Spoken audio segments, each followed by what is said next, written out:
There is a habit you do every day. No one sees it, no one talks about it, but slowly, it is stealing your future. You think you are tired, you think you are unlucky, but the truth is harder. And today, you will see it. He was an ordinary young man, not lazy in his own eyes, not weak, just waiting. Waiting for the right mood, waiting for motivation, waiting for life to feel easier. Every morning he woke up with plans. Every night he slept with excuses. His phone knew his face better than his dreams. His bed felt safer than his goals. From outside, his life looked normal. Inside, it was stuck. Days passed, weeks passed, years passed. He watched others move forward.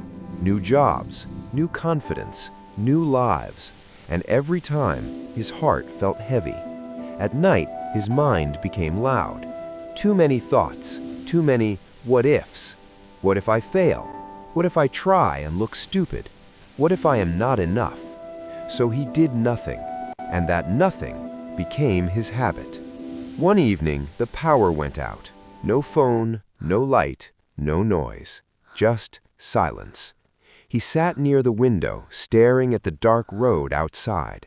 Cars passed, people moved, life continued, and for the first time, he heard his own thoughts clearly.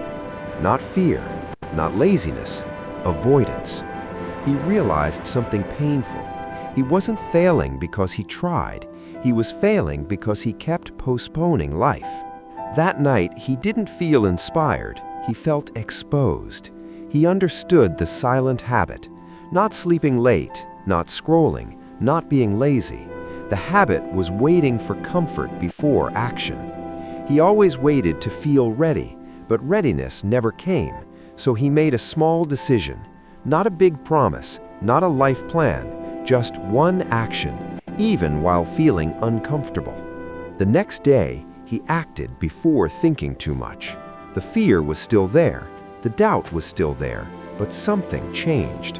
He learned this: comfort feels safe, but comfort kills progress. Discipline feels hard, but discipline builds identity. Your future is not destroyed by failure, it is destroyed by delay. Silence doesn't mean peace. Sometimes it means avoidance. If you feel stuck, listen carefully. Your life doesn't need motivation, it needs movement. Start before you feel ready. Act while your mind is noisy, because the most dangerous habit is waiting. If this story touched you, like, share, and subscribe for